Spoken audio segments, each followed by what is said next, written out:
যেই নারী রোজা মুখে 5টি জিকির করবে ওই নারী পৃথিবীর শ্রেষ্ঠ এবং ভাগ্যবতী নারী হয়ে যাবে। তার জীবনের সকল গুনাহ আল্লাহ পাক রব্বুল আলামিন ক্ষমা করে দিবেন, তার কপাল খুলে যাবে, দুনিয়াতে সমস্ত রিজিকের ব্যবস্থা আল্লাহ পাক রব্বুল আলামিন করে দিবেন।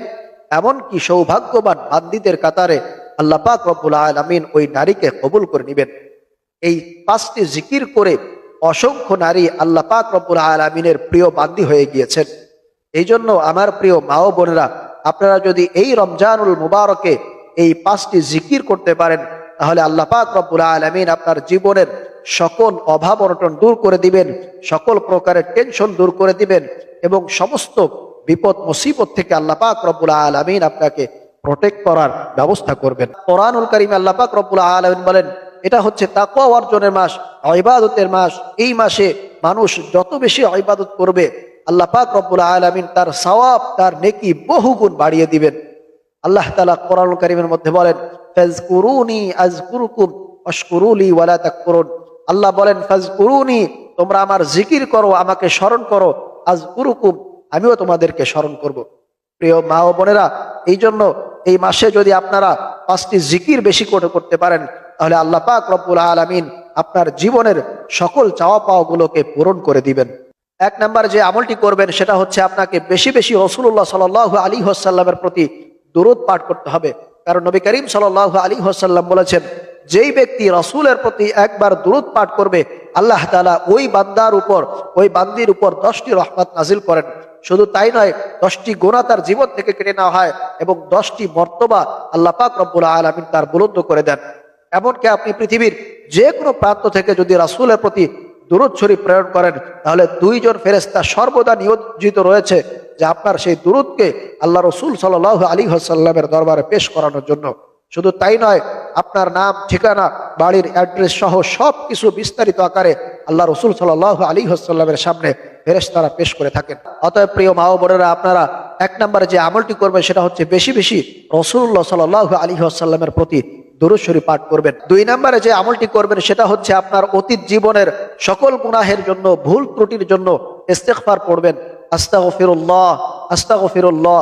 কারণ আপনি দুনিয়াতে যত গুনাহ করেছেন, যত অন্যায় করেছেন, পাপ করেছেন, মানুষের প্রতি জুলুম করেছেন, অবিচার করেছেন, কষ্ট দিয়েছেন, এই দুনিয়ার কেউ না জানলেও একমাত্র আল্লাহ জানে। অতএব আল্লাহর কাছে আপনাকে ইস্তিগফার পাঠের মাধ্যমে ক্ষমা চাইতে হবে। প্রিয় ভাইরা, মা বোনেরা, আল্লাহ পাক রব্বুল আলামিন কোরআনুল কারীমের মধ্যে বলেন, লা তাকুনাতু মির রাহমাতিল্লাহ। তোমরা জীবনে যত গুনাহ করেছো, অন্যায় করেছো, গুনাহ করতে করতে যদি নিজের অন্তরকে একেবারে কলুষিত করে ফেলো, তারপরেও তোমরা আল্লাহ পাকের রহমত থেকে নিরাশ হয়েও না। লা তাকুনাতু মির রাহমাতিল্লাহ। আল্লাহ পাকের রহমত থেকে, দয়া থেকে তোমরা নিরাশ হয়ে না। আল্লাহর কাছে ক্ষমা চাও, মাফ চাও, একনিষ্ঠভাবে তওবা করো, তাহলে আল্লাহ পাক রব্বুল আলামিন অবশ্যই তোমাদের তওবাকে কবুল করে তোমার জীবনটাকে একেবারে পুত পবিত্র করে দিবেন। এই জন্য প্রিয় ভাই ও বোনেরা, আমরা 2 নম্বরে যে আমলটি করব সেটা হচ্ছে বেশি বেশি ইস্তিগফার পাঠ করব। আস্তাগফিরুল্লাহ, আস্তাগফিরুল্লাহ।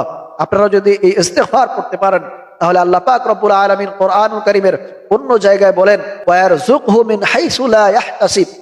আল্লাহ পাক রব্বুল আলামিন তার গায়বী খাজানা থেকে আপনার রিজিকের সকল ব্যবস্থা করে দিবে। সকল টেনশনের জন্য আল্লাহ পাক রব্বুল আলামিন নিজেই যথেষ্ট হয়ে যাবেন। এজন্য প্রিয় ভাইয়েরা, মা বোনেরা, আমরা 2 নম্বরে যে আমলটি করব সেটা হচ্ছে বেশি বেশি ইস্তিগফার পাঠ করব। আস্তাগফিরুল্লাহ, আস্তাগফিরুল্লাহ। 3 নম্বরে যে আমলটি করবেন সেটা হচ্ছে ইয়া যাল জালালি ওয়াল ইকরাম পড়বেন। আল্লাহ রাসূল সাল্লাল্লাহু আলাইহি ওয়াসাল্লাম বলেছেন, কেউ যদি তার মুনাজাতের মধ্যে ইয়া যাল জালালি ওয়াল ইকরাম পড়েন তাহলে আল্লাহ পাক রব্বুল আলামিন অবশ্যই কিন্তু তার দোয়াকে কবুল করে নেন। অনেক প্রিয় ভাইয়েরা, মা বোনেরা আমাদেরকে বলেন যে হুজুর, অনেক দোয়া করি, অনেক কান্নাকাটি করি, কিন্তু আল্লাহ পাক রব্বুল আলামিন আমার কোনো দোয়া, কোনো মনের আশা চাওয়া পাওয়া আল্লাহ পাক রব্বুল আলামিন পূরণ করেন না। দোয়ার ক্ষেত্রে একটা জিনিস খেয়াল করবেন যে দোয়ার সময় অবশ্যই আপনাকে ধীরস্থিরভাবে, স্থিরতার সাথে দোয়া করতে হবে, অস্থির হলে চলবে না। দোয়ার মধ্যে সব সময় চেষ্টা করবেন যে নিলিবিলি আল্লাহর কাছে একনিষ্ঠভাবে দোয়া করবেন, চাইবেন, তাহলে আল্লাহ পাক রব্বুল আলামিন অবশ্যই আপনার দোয়াকে কবুল করে নেবেন। তারপরেও দোয়ার ক্ষেত্রে 3টা সিস্টেম আছে, 3টা ক্যাটাগরি আছে।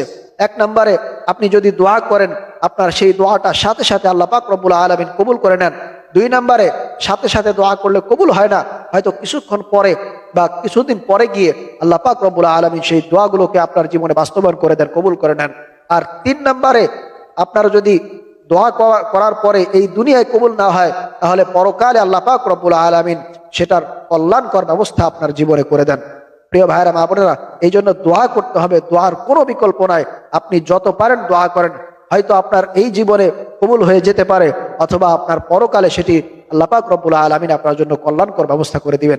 অতএব দোয়া আমাদেরকে সব সময় করতে হবে, এবং ইয়াজাল জালালি ওয়াল ইকরাম এটা পড়ে আমরা যদি দোয়া করতে পারি, তাহলে অবশ্যই আল্লাহ তাআলা খুব দ্রুতই আমাদের দোয়াকে কবুল করে নেবেন। 4 নম্বরে যে আমলটি করবেন সেটা হচ্ছে লা ইলাহা ইল্লা আনতা সুবহানাকা ইন্নী কুনতু মিনাজ জালিমিন।